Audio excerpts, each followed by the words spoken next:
Bonjour, comment allez-vous? Parfois, la vie semble nous pousser dans une tempête que nous ne pouvons contrôler. Et au milieu de cette agitation, nous sommes étourdis et ne savons pas quoi faire. C'est comme si nous étions sur un bateau, à la dérive, ballottés par les vagues et les vents forts. La tempête semble de plus en plus intense et nos forces commencent à s'épuiser. Avez-vous déjà ressenti cela? On a l'impression que la seule option est d'abandonner ou de couler. Mais aujourd'hui, je veux vous inviter à vous arrêter un instant et à regarder celui qui a le pouvoir de calmer la tempête, non seulement autour de vous, mais aussi en vous. Je suis Aurora Ricci, écrivaine et ministre de la parole. Je me suis consacrée à partager avec vous des messages qui touchent votre cœur et renforcent votre foi, vous guidant vers l'étreinte de Jésus, afin qu'ensemble nous puissions vivre la transformation que lui seul peut apporter. Maintenant, je veux vous parler d'un des moments les plus marquants de la vie des disciples de Jésus, qui, comme beaucoup d'entre nous, étaient au bord du désespoir, au milieu d'une tempête qui semblait incontrôlable. Ce qui s'est passé à ce moment-là nous enseigne beaucoup sur la façon dont nous pouvons réagir lorsque nous sommes dans des situations de peur, d'incertitude et d'affliction. L'histoire est relatée dans l'évangile de Matthieu, chapitre 14, où Jésus marche sur les eaux et appelle Pierre à venir à lui. La tempête était là, les vagues frappèrent le bateau et la peur s'emparait du cœur des disciples. Mais que pouvons-nous apprendre de ce moment, si vivant et réel, sur la façon d'affronter nos propres tempêtes? Réfléchissons-y ensemble. Le premier point que je veux partager est la tempête elle-même. Le bateau était battu par les vagues, le vent soufflait fort contre eux. Et c'est précisément dans ce scénario que Jésus s'est approché, marchant sur les eaux. Il ne s'est pas éloigné de la tempête. Au contraire, il est venu vers eux au milieu de la tempête. Cela nous enseigne que Jésus ne nous abandonne pas lorsque nous sommes au milieu des difficultés. Parfois, nous nous sentons seuls, nous croyons que nous sommes à la dérive, mais Jésus est là, nous observant, attendant que nous l'appelions, prêt à nous aider. Le problème est que, souvent, nous sommes tellement consumés par la peur et les circonstances que nous ne parvenons pas à voir la présence de Dieu. Comme les disciples, nous avons peur et nous pensons que nous sommes seuls, que les vagues vont nous engloutir. Mais la vérité est que, comme avec les disciples, Jésus est proche, toujours proche. Quand les disciples ont vu Jésus, ils ont pensé que c'était un fantôme. La peur leur a fait voir ce qui n'était pas, et cette peur a été exacerbée par la tempête autour d'eux. Mais Jésus, avec sa voix douce et ferme, a dit « Rassurez-vous, c'est moi, n'ayez pas peur ». Il s'est révélé comme le « Je suis », celui qui est présent depuis le commencement, celui qui contrôle toutes choses, y compris les tempêtes. Je crois que lorsque nous entendons ces paroles de Jésus, la première chose que nous devons faire est de nous arrêter et d'écouter. Au milieu du tourbillon, de la confusion et de la peur, la voix de Jésus résonne encore, nous appelant à faire confiance, à ne pas craindre. Ce n'est pas parce que la tempête va s'arrêter, mais parce que celui qui est avec nous dans le bateau a le pouvoir sur tout. Maintenant, imaginez-vous à la place de Pierre, le disciple qui, pris de courage, a demandé à Jésus « Si c'est toi, ordonne-moi d'aller vers toi sur les eaux ». Et Jésus, avec la confiance et le pouvoir que lui seul possède, a dit « Viens ». Pierre est sorti du bateau, marchant sur les eaux, mais en voyant le vent, il a commencé à couler. Quand il a remarqué les vagues et le vent, la peur s'est emparée de lui et il a commencé à couler. Mais le plus incroyable dans cette histoire, c'est que, malgré l'échec de Pierre, il a eu quelque chose que beaucoup d'entre nous doivent apprendre. Il a crié. Il a crié « Seigneur, sauve-moi ». Au lieu de se noyer dans son doute ou sa honte, il a reconnu qu'il avait besoin de l'aide de Jésus. C'est la clé pour surmonter les tempêtes de la vie. Quand nous nous sentons couler, c'est le moment de demander de l'aide. Quand nous regardons plus le problème que Dieu, la peur nous paralyse. Mais quand nous reconnaissons notre faiblesse, quand nous crions à l'aide, Jésus tend la main et nous sauve. Peu importe la taille de la tempête ou la faiblesse de notre foi, la main de Jésus est toujours tendue pour nous relever. Je sais que vous traversez peut-être une tempête. Peut-être que les vagues de la vie vous engloutissent et vous vous sentez comme Pierre, sans force pour continuer. Mais souvenez-vous, la première chose que Pierre a faite a été de crier à Jésus, de demander de l'aide. Souvent, nous attendons que la tempête disparaisse d'elle-même, ou nous essayons de tout gérer avec nos propres forces, mais le vrai courage est de reconnaître que nous avons besoin d'aide. Quand vous criez, quand vous reconnaissez que vous ne pouvez pas faire seul, Jésus vient et tend sa main. Saviez-vous que le nom « Je suis » est puissant et porte une vérité profonde? Quand Jésus se présente comme « Je suis », il affirme qu'il est Dieu lui-même, le créateur de toutes choses. Le même Dieu qui a fait le ciel et la terre est celui qui marche sur les eaux et est prêt à calmer votre tempête. Quand il dit « N'ayez pas peur », il nous dit que, quoi qu'il arrive autour de nous, notre sécurité est en lui. Maintenant, faites une pause et pensez, avez-vous regardé plus les vagues et le vent ou avez-vous gardé les yeux fixés sur Jésus? Quand nous gardons les yeux sur Jésus, peu importe ce qui arrive autour de nous, nous pouvons marcher sur les eaux, parce que notre confiance n'est pas dans les circonstances, mais en qui il est.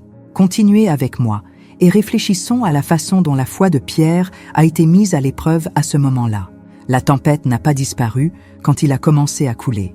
Cependant, en criant à l'aide, Jésus l'a secouru immédiatement.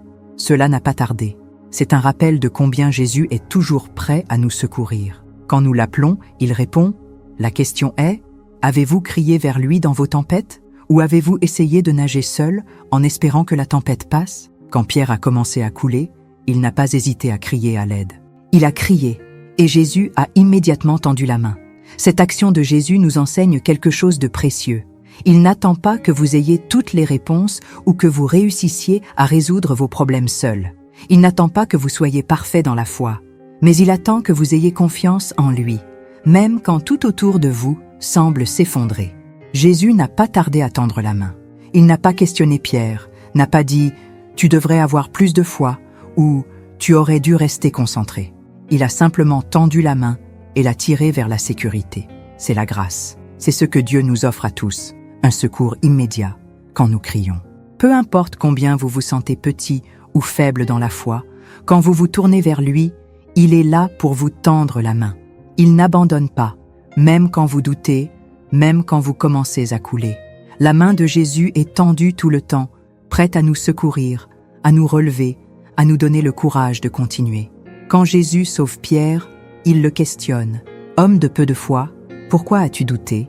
Cette question n'est pas une critique sévère, mais une invitation à réfléchir. Jésus nous rappelle que, dans toute tempête de la vie, notre confiance doit être en lui. La peur et le doute nous font couler, mais quand nous avons la foi, même petite, en qui Jésus est, nous pouvons affronter n'importe quelle tempête avec courage. Il est avec nous dans toutes les situations, nous guidant, nous protégeant, nous soutenant. Notre foi peut être petite, mais quand nous plaçons cette foi dans le pouvoir et l'autorité de Jésus, nous voyons comment il agit de manière puissante dans notre vie. La foi que Jésus attend de nous est une foi qui a confiance en sa présence constante, qui ne se laisse pas ébranler par les circonstances, mais s'appuie sur qui il est. Cela nous amène à un point très important. La foi ne signifie pas l'absence de peur, mais c'est la décision de faire confiance à Dieu, même quand nous avons peur. Quand vous regardez Jésus et reconnaissez qui il est, vous trouvez le courage de suivre, même au milieu de la tempête. Et c'est à ce moment-là, quand nous avons les yeux fixés sur Jésus, que nous trouvons la vraie paix. Jésus ne promet jamais que nous serons exemptés de tempêtes. Il a lui-même dit que dans le monde, nous aurions des afflictions, mais il nous assure aussi que nous pouvons avoir la paix en lui. La paix de Dieu n'est pas l'absence de problèmes, mais la présence de Dieu au milieu des problèmes.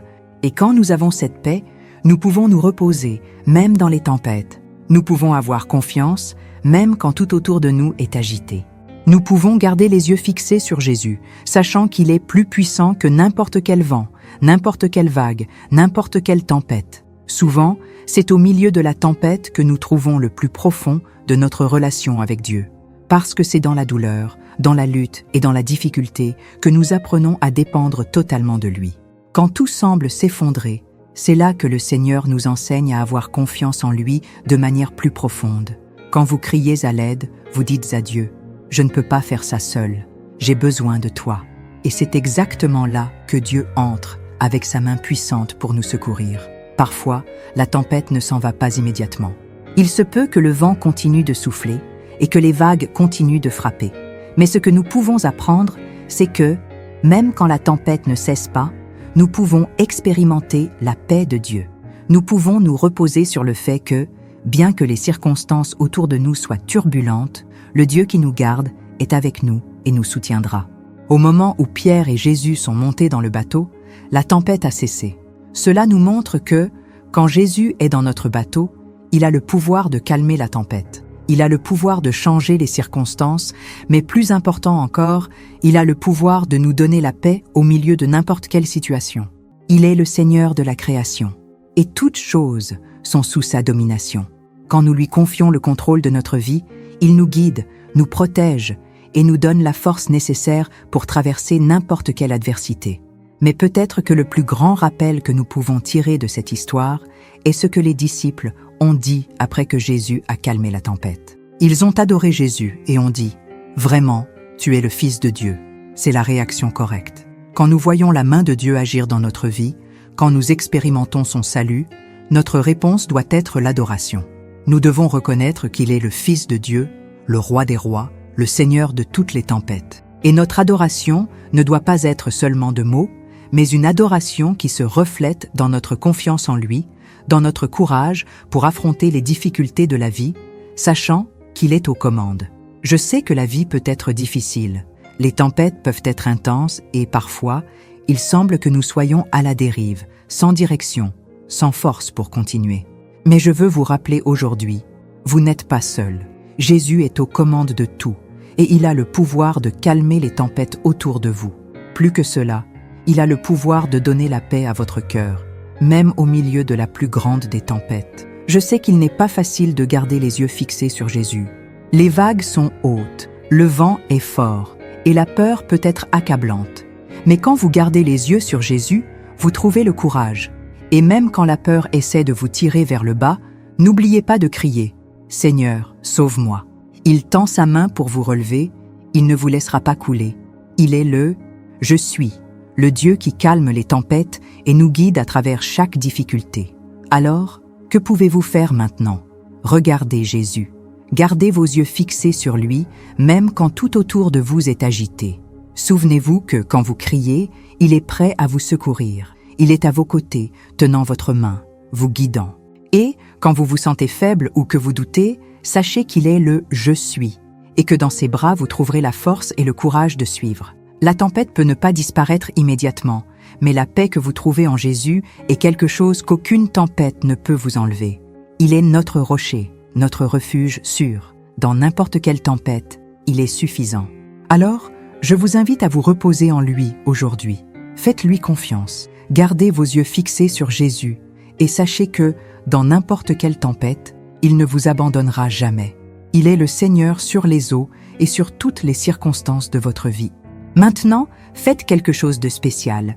Partagez cette prière avec au moins une personne qui a besoin d'espoir, de paix et d'une parole de réconfort.